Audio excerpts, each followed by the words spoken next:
Hello, loves. I'm coming to you today in my yoga clothes. It's also about 95 degrees outside, so it's getting hot inside too. I'm going to put the air conditioning on in a minute.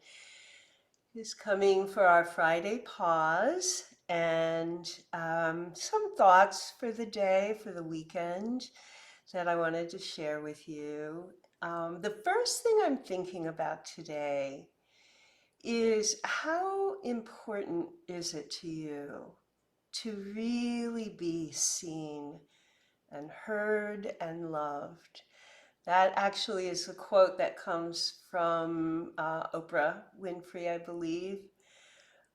But on a deep, deep level, to be seen and to feel like you belong. So that's my question for you today. In terms of healing and self-healing, we have such a great opportunity to really listen and tune in to ourselves. It's one of the reasons why I study the body, and it's the main reason I think that I really bring the body into all of my mind body work, because as you know, you cannot separate the body from the mind. And we get so much beautiful information about ourselves when we just take that time to pause, to breathe, and to listen.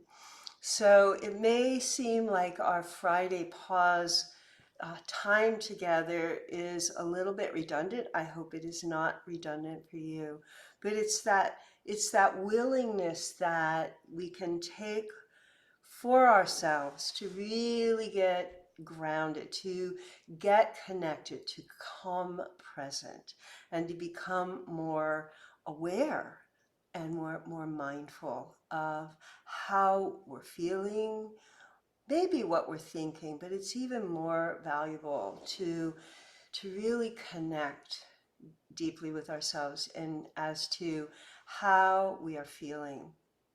So I'm asking you in this moment to just take a few moments for yourself and really sense into your body and ask yourself, do I feel seen and heard in my life? Do I have that in my daily life with my family? If I'm sharing a hard feeling or an emotion, does it feel like the people in my life are pausing with me to really go in and give me some, it's kind of validation, but it's really, just taking that time to support you, to support me in that moment, in that example, but taking that time to give you your, just like embrace, to give you your love, to give you your embrace. And if that's not happening in the life around you, in your community, with your friends and family, is there a way to give that to yourself anyway? For example, if somebody, one of your intimate connections is going through a hard time themselves, or they're somewhat self-involved for whatever reason, that's not a judgment, but that they're involved with their own experiences, maybe their own creativity, but they can't really stop long enough to give back to you. I mean, that is ideal, to be able to ask for what you need and have those needs be met.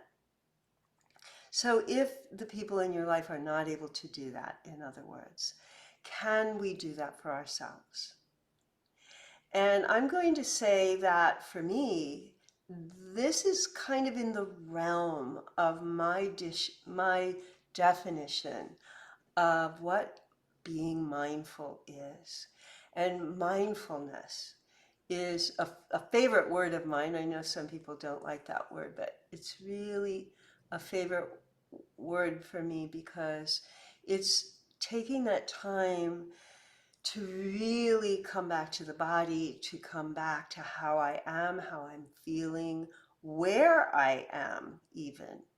So if we've been too much in the intellect, too much in the mental processes, the doing of our lives, or the concerns or the anxieties that have been showing up or coming up, could be even in your nighttime worries, so that you're not as connected to them in the daylight hours when you've got things to do, but that will kind of come back to you in the form of worry or self-doubt or anxiety in those 3 a.m. waking moments, if you are one that's subjected to that. And what can you do? What can you be with in those times? So I'm going to invite us in this Little Friday moment, or this pause, to see that what you do during the day in the form of a morning ritual, which is what I wrote about in my newsletter this morning, or how you would give yourself some alone time, as we used to call it, to really come home to your own self and your own being, and give yourself a hug. Give yourself some love. Give yourself some love. And what that feels like, and if we can even do that for ourselves, it's not easy. First of all, it's not easy to slow down enough to pause. And then to really be able to listen to what our needs are. Sometimes, here's a clue, it's easier to connect with how you're feeling. I'm feeling anxious or scattered, or, I'm feeling upset, maybe if it's just kind of a general malaise. So you can connect first with the feeling, and that will lead you to the unmet need.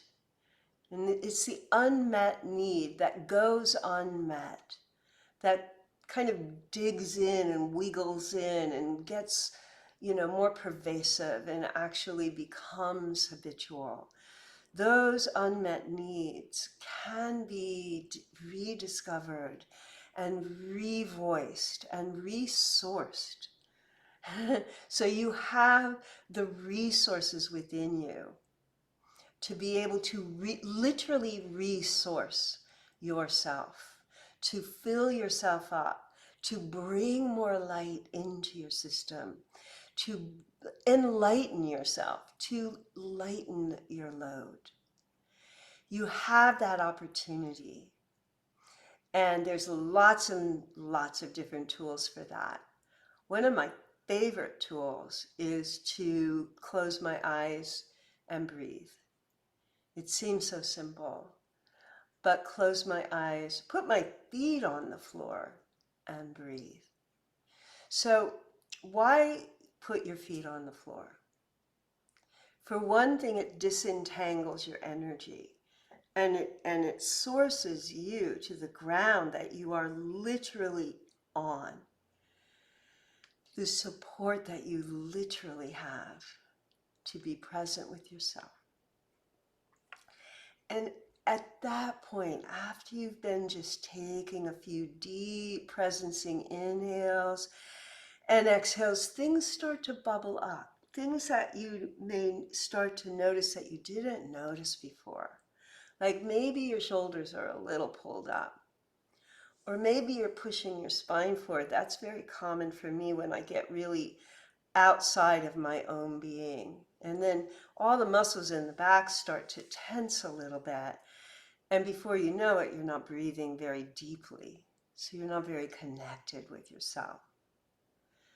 So this is a process that you can do, and you can come back to it many, many times in a day to just bring yourself quiet, bring yourself to the chair, or lie down on the floor with a book under your head. That's the Alexander teacher in me. Put that book under your head.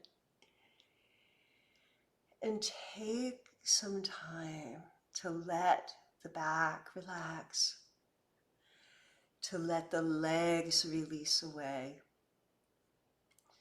to let the bottom of your feet soften towards the ground. And then just see this as a gentle gift you can give to yourself of unwinding tension and finding a little bit more ease, a little bit more breath, a little bit more connection with self.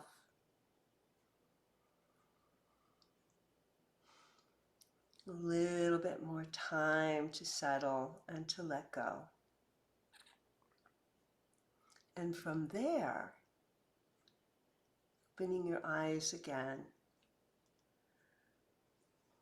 freeing your neck, letting your head ease up, forward and up off the end of the spine to allow the whole body to expand into length and width and depth, to let the legs be grounded, releasing away from your hips, letting the shoulders relax, giving yourself this moment to just be, nothing to do, nowhere to go, coming home to yourself. And I'll just leave you with something that I learned yesterday. I actually learned it years ago, but I was reminded about it yesterday.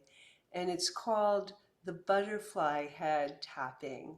So you cross your hands at your heart center, your chest, and you can close your eyes and have an inner smile. Just send that inner smile to yourself. And just imagine a butterfly alighting on your body. See the colors. Sense the lightness, the beauty, the ease, and just tap, tap, tap. And now breathe and tap, tap, tap. And just give yourself some love. This feels like giving myself a hug. And it feels like giving myself some support, maybe even some protection if you need it, from psychic stuff. Tap, tap, tap. And I'll leave that with you for today. All right, this is Diane, healingintoabundance.com. Hope to see you, hope to hear from you, hope to find out more about you. Talk to you soon. Bye-bye.